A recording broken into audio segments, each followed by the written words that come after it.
There's a quite extensive literature pointing to the fact that when we see faces, especially faces in the morning and in the late afternoon, there is a positive impact on the emotional circuitry, or I should say the circuitry of the brain that underlies emotional well-being. And that shouldn't come as surprising. We as old world primates, much like other primates, are very dependent on faces and facial expressions in terms of registering our own place in life and our emotional state. Now, the origins of this are many. In particular, we have a brain area. It's actually called the fusiform face gyrus. This is an area of the brain that was largely discovered by a woman by Nancy Kanwisher at MIT. And the Kanwisher lab has done extensive work showing that this brain area that's dedicated to the processing of faces, and not just faces in real life, but faces on computer screens and elsewhere, are intimately tied to areas of the brain that are associated with emotionality. That's actually work from another laboratory, Doris Sal's laboratory at Caltech, now at UC Berkeley, has shown that this face processing area in the brain in both non-human primates and primates is directly linked to the areas of our brain that associate with anxiety and fear, but also areas of the brain that are associated with well-being. So it comes as no surprise that when we see faces, in particular friendly faces, even if we have just brief interactions with those faces, and even if no words are exchanged, that creates this sense of social bond, and it creates a sense of predictability. And I raise this again because I think a lot of people think that social connection always has to come in the form of close friendships, which of course are wonderful, or close romantic relationships, which of course are wonderful, or close family relationships, which of course are wonderful. But as we'll soon discuss in our model of happiness, or how to achieve happiness based on the scientific literature in a few minutes, social connection can and should come in various forms. And when I say various forms, I mean forms of brief interaction, more superficial interaction, and forms of deeper interaction. All of those are relevant to our states of happiness, and there's research to support that daily interactions with somebody at a cafe, or just a brief hello or a smile, provided that we are both present, where we make the effort to be present to those interactions, however brief they are, can have a positive effect on people's overall well-being, and not just in that moment, but consistently. Evidenced by the fact, I think, that when I look back on those years of working long hours in the laboratory and essentially restricting myself either to exercising, sleeping, eating, or working, again, that's what I wanted at that stage of my life, certainly not the way I live my life now, but that's what I wanted at that stage of my life, that even those seemingly insignificant social interactions were important to me and had a potent impact on increasing my level of happiness, and frankly still do, and I feel that right now. Just as with meditation, just as with any activity, frankly, we undergo shifts in attention and focus. That is, focus ramps up, and then it breaks, and then it re-engages. It ramps up, it breaks, and then it re-engages. And that, it turns out, is the basis of in-depth, connected conversation. So for those of you that are interested in creating social connection in any context, and in particular for the sake of increasing happiness, because it's very clear that social connections, even if they are fairly superficial social connections, can increase our sense of happiness. Seeing faces is important. Ideally faces in person, although I suppose these days over Zoom or over other screen type medium would be a close second.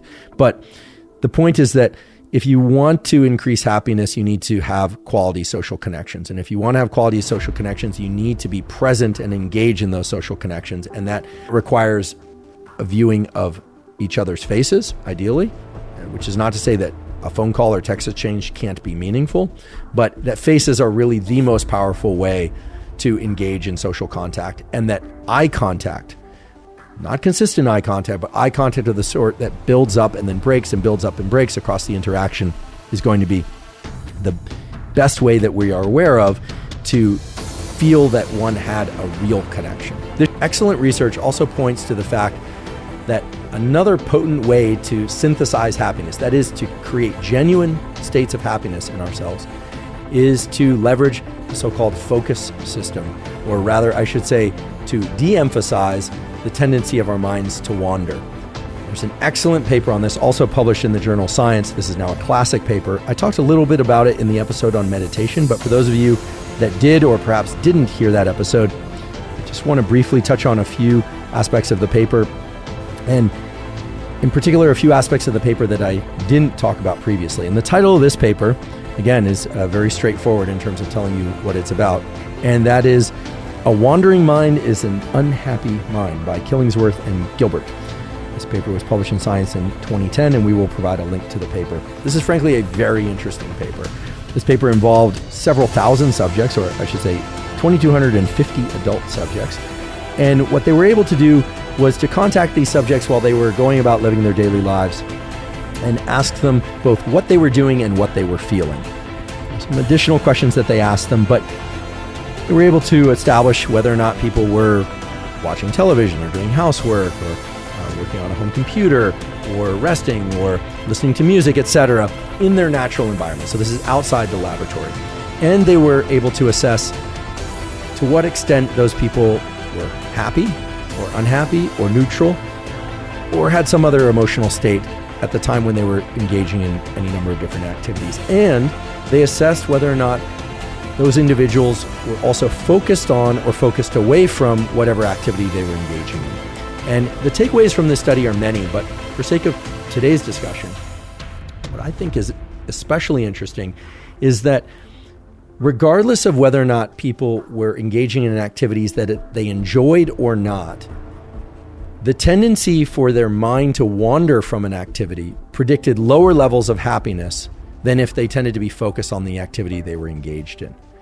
Now, that itself should be surprising. I mean, what that says is that even if somebody was engaged in an activity like cleaning their house or doing homework or reading something that they weren't enjoying, if they were focused on what they were doing, they tended to report as happier than if their mind was drifting elsewhere. Now, this also points to the idea that perhaps our minds drift to unpleasant thoughts more than pleasant thoughts, but they also address that in the study. The point I'd like to make here is, quote, although people's minds were more likely to wander to pleasant topics, than to unpleasant topics, and there the difference is pretty significant. People's minds tended to wander to pleasant topics about 43% of the time, as opposed to unpleasant topics about 27% of the time, or to neutral topics in the remaining 31% of samples.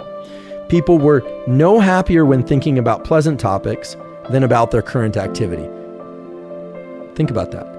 People were no happier than when thinking about pleasant things than their current activity. In fact, the mere focus on what they were doing was more powerful than anything else, even if they didn't enjoy what they were doing.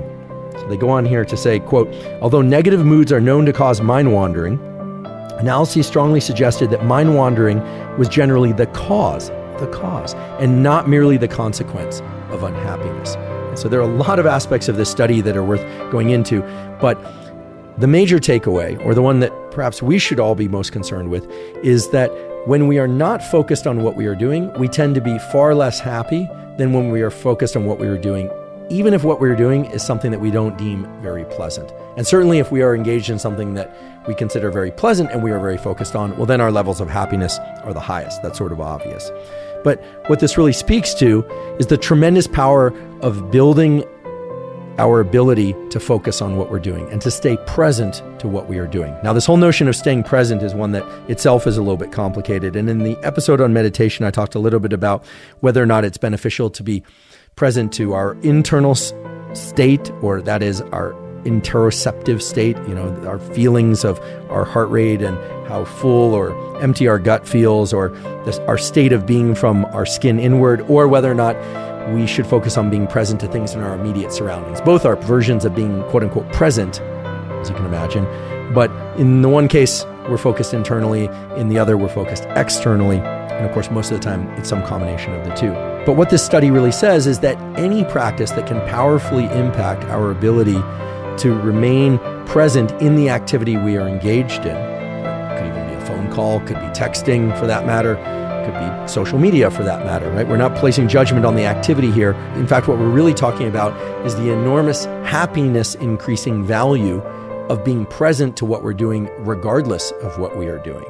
And the practice that's known to be beneficial for increasing our ability to focus is, among other things, a short meditation practice. In fact, work from Wendy Suzuki's lab at NYU Again, Wendy's been a guest on this podcast. Her laboratory has shown that even a very brief meditation of about 13 minutes, and this would be the quote unquote classic type of meditation of eyes closed, focusing on one's breathing, even a very brief meditation of just 13 minutes or so, done consistently, so ideally every day, but you have to imagine that even if you skip a day, there are still benefits.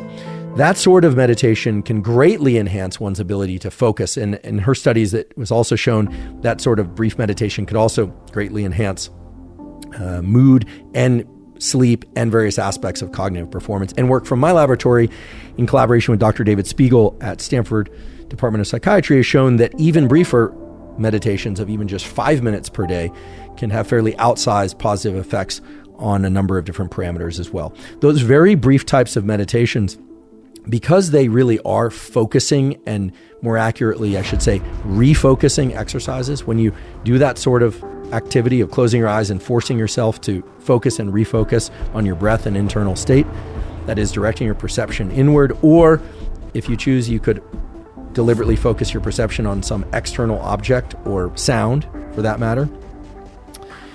When one does that, the circuits of the brain involved in focus dramatically improve. That is, they rewire and increase their ability for you to achieve focus. Many of us have heard about meditation. Many of us think about meditation as a mindfulness exercise, mindfulness in quotes, because that itself needs definition. But I prefer to view meditations of the sort that I just described as perceptual or focus-based training, which is really what the data point to. Notions around consciousness and states of mind are very hard to define, but it's very clear that even a 5 minute a day, or ideally up to a 13-minute a day meditation, can greatly increase our ability to focus. And based on the findings in this paper, A Wandering Mind is an Unhappy Mind, also make it very clear that the ability to refocus again and again and again on what we're doing throughout our day, regardless of what we're doing, can have a very dramatic, in fact, a statistically significant increase on our levels of overall happiness.